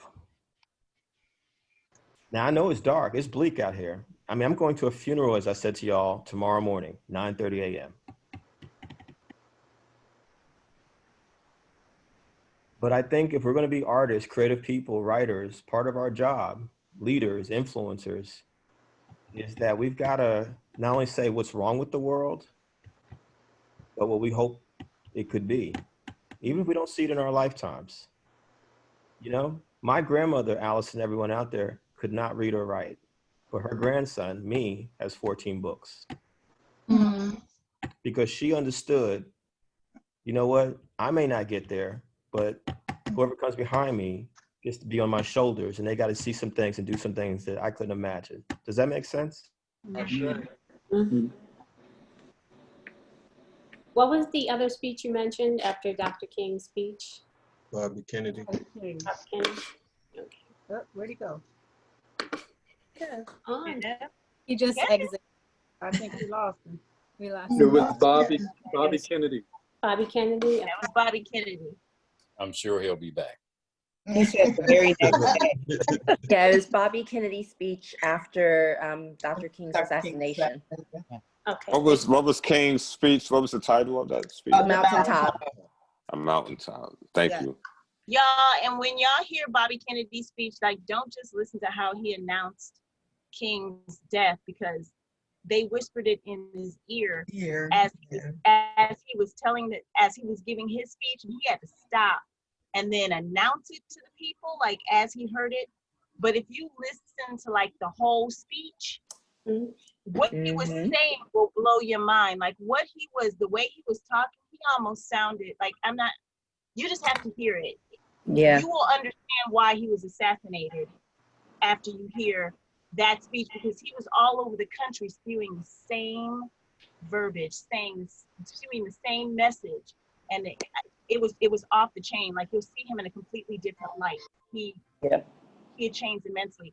So if you guys context that speech when he announces his King's assassination and goes back into his speech, is wild. It's wild. There's a book by Dyson that about the meeting that James Baldwin and Bobby Kennedy had. That was that, and a bunch of other Black artists too. Really? It was like they kind of drilled him to the wall. They're like, you think you're a white activist? You think that you're on our side? We have some things for you. And that changed his life. You guys should totally read it. What the Truth Sounds Like. It's like that thick. It's good. Thank you for that. Yeah, thank you. Computer died. Thank you for that. Can I say one last thing? Y'all, I'm so glad y'all show up. Like, I look forward to this every week, just saying. Like, everybody. Yes. And just hearing, like, I hear so little aspects of me, of my truth, and when everybody shares, and it makes me feel less alone in my own head. So, Absolutely. Y'all, so this is wonderful to me. I love it. I love being in all of y'all presence. When did you, Kimberly? I often post that I'm thinking about you guys, you know, during the week. David, you mentioned last week that you were more of a technical writer. I'm a technical writer too. And then you said what you said tonight. We are all so connected with life and who we are, and children, and being caring and being open to different words that people say, different that people put it out there. I haven't said some things, but there's a few of you that we have connected just on so many levels, let me tell you, all of us. And it's just wonderful for me. I just love meeting. And we're speaking to more than 100 people every week. Yeah. Thank you. It's the human experience. We're more alike and also diverse and different. It's just beautiful. I talk about this class more than anything, usually during the week. And everybody's like, what class are you in? Like, what is this class all about? And like, it is, I just have to be there. I just have to get there. And sorry. Oh, it's okay. Go ahead, mute everyone. Sorry. I just happened to see it on my. Sorry. Can We're talking about you, This is my first class. The love fest. Yeah, exactly. Hey, can you hear me? Can we unmute everyone? I can't hear you, Kevin. Thank you all. Hello? Yeah, we can hear you. We hear you. I'm embarrassed. I forgot to plug in my computer. I'm sorry. It's all good. You're forgiven. But no judgments. No judgments. And the writer's saying, save often. Plug that computer. Save often. But we were basically done. And Allyson, where are you at? Is she still? All right. Where's that? Allyson. But Allyson, thank you. In inspiring a lot of thoughts, and I appreciate it. So I appreciate all of you. Love all of you. This is powerful. I don't even know what are we doing next week. What's the session next week? What is it? Does anyone know when we got the flyer? I don't have it in my face. Was it about selling your work or something like that? Or? Is that what it is next week? Wow. I don't remember. Okay. It is how to get published in newspapers. How to get published. Okay. So a couple of things. We're going to share everything, obviously, including the video tonight. Yes. Please support the Nuyorican Poets Cafe. Please, one of our oldest cultural institutions for our communities. Thank you all who shared tonight. Thank you all for trusting me to lead you through this tonight, and or to co-lead, because I believe that we lead each other through this. This is why it's interactive. Thank y'all for making me cry a couple of times, for real. You know what I'm saying? Tears are healing. Let's hope the vice presidential debate is much more substantive than what happened last week tomorrow night. Kamala better bring it. If it happens. Yeah, I mean, you know they're gonna have them 12 feet apart with plexiglass between them. Did y'all hear that? Yes, I mean, Pence is complaining about the plexiglass. And I mean, if Pence is hanging out with Trump, who did y'all see when he drove around the hospital? Oh God! Don't get me started. Don't get me started. Don't get me started. Don't start with that fool. You got all those Secret Service Think it couldn't get any worse. Just when you think it couldn't get any worse. All you know that It gets worse and worse. Oh my Did you see the God. comedian who said they rode him We got- around we like got a one- baby to get him to go to sleep? They put him in the car like you do baby to get him to go to sleep. I mean, y'all realize this is the first time I can remember. Can anyone correct me? I have never heard the Secret Service speak out against the United States president. Me neither. Never. Not ever. Never. They don't talk. They don't talk. Right. Nope. It's just a flagrant disregard for other people's lives. It's really just appalling. All of them. Yeah. Yep. My puppet knows. That includes the work staff at the White House as well. Did you guys see him coming down the stairs from Walter Reed? I think he has a coach, because remember him coming down the stairs from the ship? Remember how fearful he was? He much better. And you see that tapping he was doing? I think they're in his head and they're saying, and he's like tapping the banister, like it's gonna be there. The banister is there, and tapping his as well. And they were in the front on him going up the stairs, and when he got up to the top of the stairs, and he was huffing and puffing, I was like, well, you know, I really can't talk too much about that because I get to the top of some stairs and I'm with the But you're not 74 years old, sweetheart. With COVID. Right, 74 with COVID. Exactly. And as Michael, if y'all can, if you haven't seen Michael Moore, the filmmaker Michael Moore's piece about Trump, I mean, his thing was like, if he's lied about everything else, well. Right. Exactly. Thank you for saying that, because I kind of don't believe he has it. I don't believe it I don't think so either. But I it's think sad it's that someone is such a perpetual liar. Exactly. And how sad is that we can't even believe that this man has COVID? Like, I But do you think the doctors are in on it too? Well, I think the doctors are. I mean, these are the same doctors who said he was in excellent health in 2016. I'm like, right. Okay. I mean, they allowed him to go out for a photo op yesterday. Yes. Wait, do you remember when he did the photo op with the Bible at the church? Yes. Oh, Bible upside down. And had them tear gas the protesters. That's right. How is he still in office? I don't understand. Yeah. And he had the Bible upside down. It was he had the Bible upside down. Yes. Clearly he doesn't read it. Know what to do with it. No, he doesn't read it. No. When he said Preston, any other president. Did y'all see the meme when they said that when they showed the Bible exploding in his hand, like literally exploding in his hand? Now, I tell everyone he is the manifestation of a cartoon character. Yeah. You know? I mean, it's just totally. I feel like we're in an extended episode of the Twilight Zone. Like, Totally. Don't pick on my show like that. Next week. Has anybody seen The Loudest Voice on Netflix yet? No. Is it good? Yes. Oh, Watch that tonight. if you watch that, Robert Ailes, like he formed Trump. Like he convinced him to run.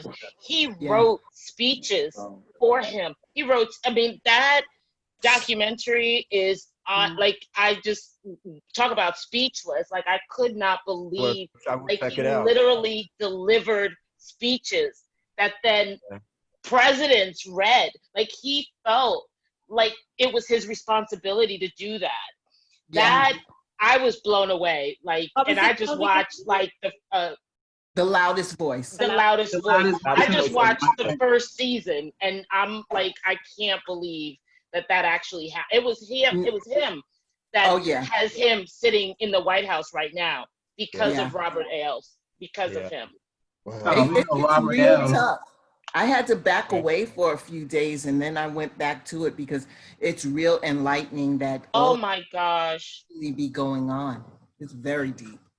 Well, this is why we need writers, storytellers in all forms, because no one will believe that we lived through this 100 years from now. I know. No. Oh, yeah.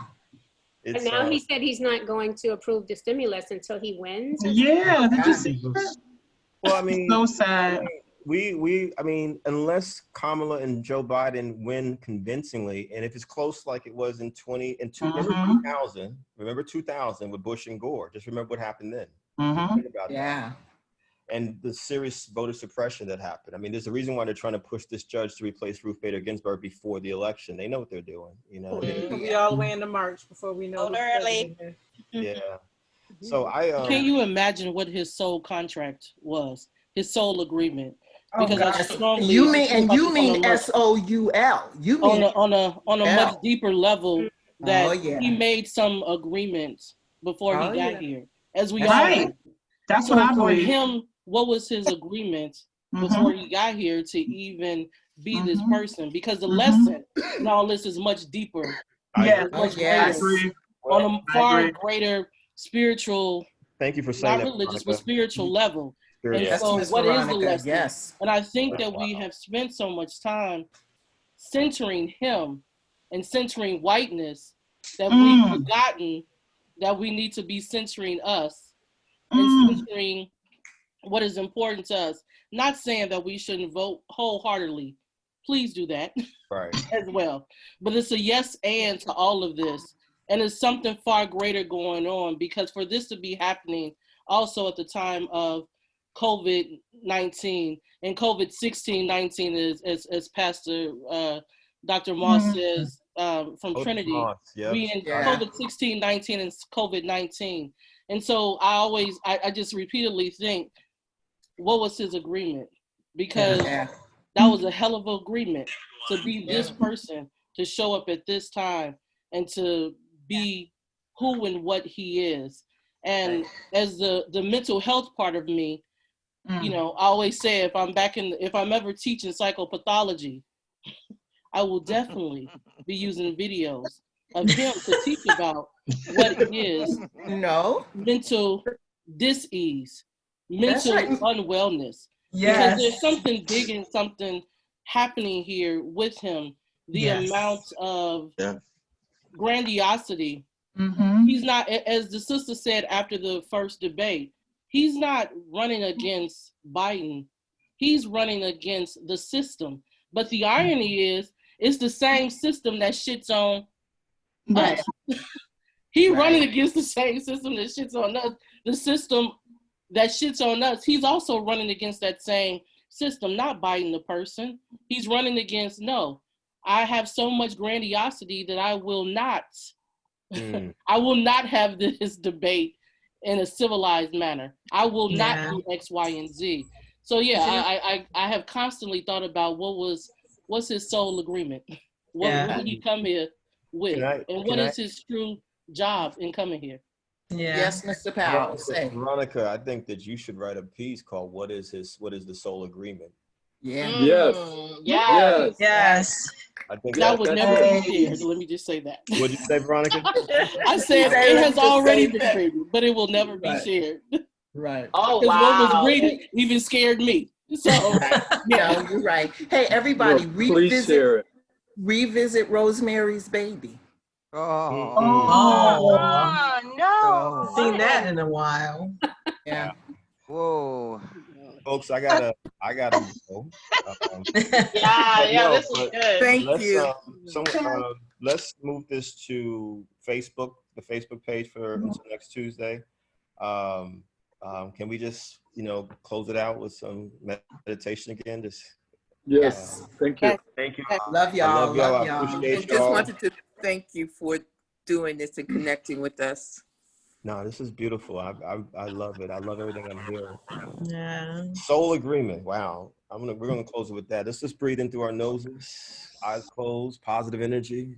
The world is deep, but we're here to be truth tellers.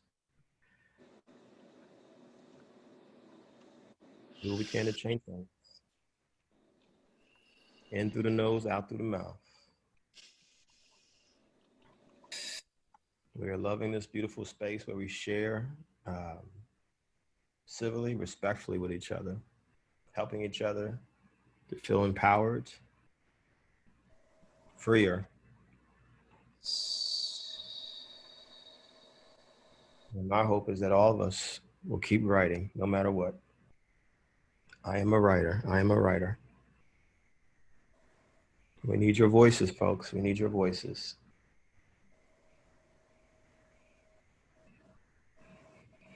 Let's do 3 together in unity. Through the nose, in. Out through the mouth.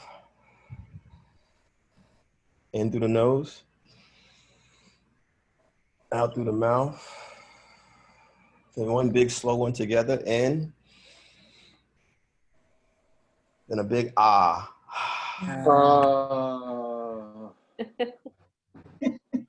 Yeah. As we say, peace and love to all of you.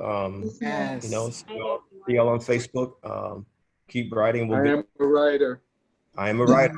I'm a writer. I'm a writer. Yeah, I'm a writer. Thank you. Thank you. Love. Peace, y'all. Love you. Love you lots. See y'all next week. See you on Facebook. Right. Prayers for peace. Have a good week.